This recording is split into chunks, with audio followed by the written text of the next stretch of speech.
Hi friends, இன்றைக்கி இந்த வீடியோவில் நம்ம எதை பற்றி பார்க்க போகிறோம்னா லெனோவா E4325 இந்த மாடல் கவர்மெண்ட் லேப்டாப் வந்து டிஸ்பிளே வந்து ஒயிட்டாக இருக்குது. ஆன் பண்ணாலே வெறும் ஒயிட் ஸ்க்ரீன் மட்டும்தான் தெரியுது. எந்த பூட்டப்போ எந்த லோடிங்குமே தெரியல. இதை தான் நம்ம இன்றைக்கி வந்து சரி பண்ண போகிறோம். இந்த லேப்டாப்பில் வந்து டிஸ்பிளேவும் problem, at the same time mother போர்ட்லேயும் ஒரு ப்ராப்ளம் இருக்குது.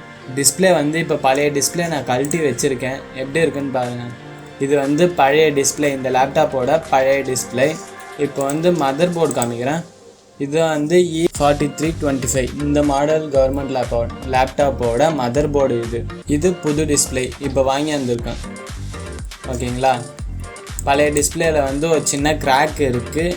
அதுக்கப்புறம் வந்து டெஸ்ட் பண்ணி பார்க்கும்போது அந்த டிஸ்பிளே வந்து ஒர்க் ஆகலை. இப்போ புது டிஸ்பிளே மாட்டியாச்சு. இந்த மதர் போர்டில் என்ன ப்ராப்ளம்னா 19 வோல்ட்டு, அதுக்கப்புறம் 3.3 வோல்ட்டு. 19 வோல்ட்டு டிஸ்பிளேக்கு போகிற ஃபஸ்ட்டு பின்னுலேயும், அதுக்கப்புறம் 39வது பின்னில் வந்து 3.3 வோல்ட்டு இன்புட்டாக போகும். அதில் வந்து 19 வோல்ட்டு கரெக்டாக போகுது, 3.3 வோல்ட்டு வந்து போகலை. செக் பண்ணி பார்க்கும்போது ஃபியூஸ் வந்து போயிருந்தது. 2 ஃபியூஸ் கொடுத்துருப்பாங்க. ஒன்று வந்து டிஸ்பிளே பிரைட்னஸ், இன்னொன்று வந்து டிஸ்பிளே கலரு. அதில் வந்து ஒரு ஃபியூஸ் வந்து போயிடுச்சு. அதை எடுத்துட்டு அதை அப்படியே பைபாஸ் பண்ணியாச்சு. ஒரு சின்னதாக ஒயர் கட் பண்ணி அந்த இடத்துல சால்வ் பண்ணியாச்சு. பார்த்தீங்கன்னா தெரியும், இந்த இடத்துல தான் ஆரோ போட்டு காமிச்சிருக்கேன் இல்லையா, இந்த இடத்துல தான் வந்து ஃபியூஸ் இருக்கும். இந்த இடத்துல ஒரு லீட் கட் பண்ணி சால்வ் பண்ணியிருக்கேன் இல்லையா, இந்த இடத்துல ஒரு ஃபியூஸும் அது கீழே எஃப்னு போட்டிருக்கு இல்லையா, இது வந்து ஃபியூஸு. இதே மாதிரி ஃபியூஸ் மேலேயும் இருக்கும். அந்த ஃபியூஸ் வந்து போயிடுச்சு. அதுக்கு பதிலாக லீட் கட் பண்ணி சால்வ் பண்ணியிருக்கேன். அதுக்கப்புறம் ஆன் பண்ணி பார்த்தேன். அப்படியே வந்து பவர் ஆன் பண்ணேன். லேப்டாப் நல்லா ஒர்க் ஆச்சு. ஓகேங்களா. ரெண்டுமே சேஞ்ச் பண்ணியாச்சு. ஃபியூஸ் சேஞ்ச் பண்ணல, அதுக்கு பதிலாக வந்து லீட் கட் பண்ணி சால்வ் பண்ணிட்டேன். இதில் வந்து கீழே 2 ஐசி இருக்குது பார்த்தீங்களா. இதோட ஃபஸ்ட்டு இருக்க ஐசி வந்து 19 வோல்ட்டை 3.3 வோல்ட்டாக கன்வெர்ட் பண்ணும்.